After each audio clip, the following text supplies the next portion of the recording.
एक गांव में भोला नाम का एक व्यक्ति भगवान राम का भक्त था। वह दिन रात राम नाम जपता रहता था। जो भी मिलता उससे राम नाम की महिमा सुनाने बैठ जाता था। गांव वाले उसे बहुत मानते थे, लेकिन उसकी पत्नी उससे बहुत दुखी रहती थी। भोला गांव में एक हलवाई की दुकान चलाता था। वह बहुत मेहनत से मिठाई बनाता था। उसकी बनाई मिठाई दूर दूर तक लोगों को पसंद आती थी।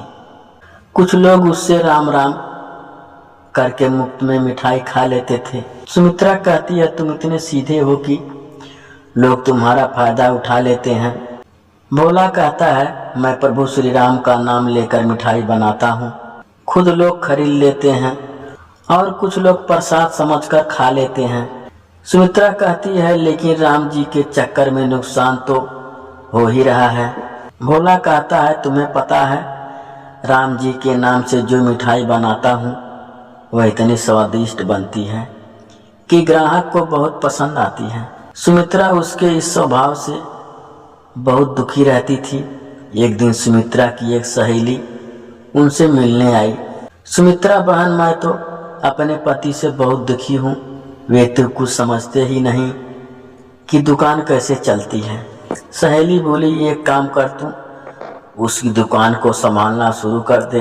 कुछ दिन उनसे कह कि वे मिठाई बनाए बेचने का काम वह स्वयं करेगी, ऐसे में नुकसान नहीं होगा। अगले दिन सुमित्रा भोला से कहती है, सुनो जी, आप आज से मिठाई बनाओ, मैं दुकान पर मिठाई बेचूंगी। भोला कहता है, ठीक है, जैसा तुम चाहो, लेकिन दो बातें याद रखना।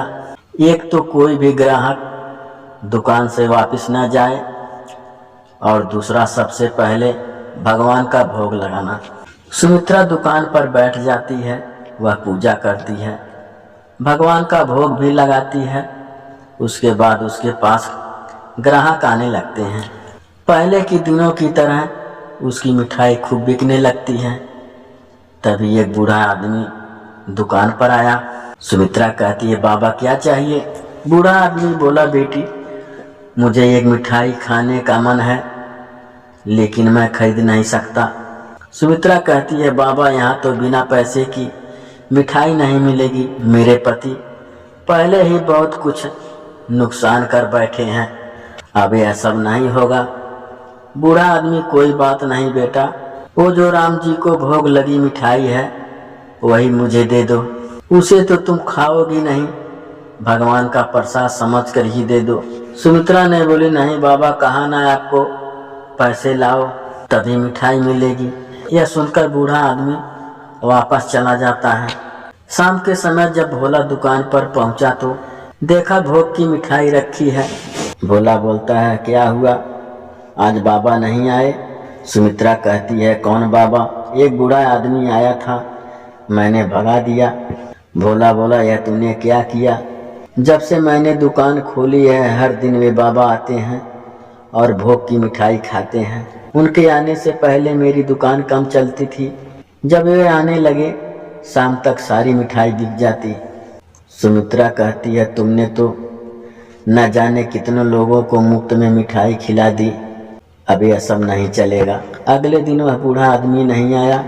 पूरे दिन सुमित्रा दुकान पर बैठी रही, लेकिन सारी मिठाई रखी रही, कोई ग्राहक नहीं आया। इसी तरह कुछ दिन और बीत गए, सारी मिठाई फेंकनी पड़ी। घर का खर्च भी चलना मुश्किल हो गया। हार कर सुमित्रा ने कहा, मुझे लगता है आप ठीक कह रहे थे, आप जल्दी से जाकर बाबा को ढूंढ लाइए, नहीं तो हम भूखे मरने लगेंगे। भोला बोला, अब कहाँ मिलेंगे बाबा? सुमित्रा रोने लगती है। अगले दिन भोला दुकान खोलता है, भगवान राम का भोग लगता है। फिर दोनों एक डिब्बे में मिठाई लेकर मंदिर पहुंच जाते हैं। भगवान राम के चरणों में मिठाई रखकर भोला कहता है, हे प्रभु, आपने आना बंद कर दिया। सुमित्रा कहती है, यह आप क्या कह रहे हैं? भोला बोला, ध्यान से देख श्री राम की मूर्ति को। सुमित्रा मूर्ति देखती है तो उसकी आंखों से आंसू बहने लगते हैं, क्योंकि मूर्ति के अंदर उसी बूढ़े आदमी की झलक दिखाई दे रही थी। सुमित्रा बोली, प्रभु मुझे माफ कर दीजिए, आप स्वयं भोग लगाने आते थे, मैं मूर्ख आपको पहचान ना सकी। मंदिर से आकर भोला ने दुकान खोली। उसकी मिठाई पहले की तरह बिकने लगी, लेकिन उस दिन से प्रभु राम नहीं आए। अब भोला और सुमित्रा सुबह दुकान खोलते ही भगवान का भोग लगाते, उसके बाद मिठाई आने जाने वालों को बांट देते। उन्हें आज भी इंतजार था कि शायद प्रभु किसी और भेष में आ जाएं।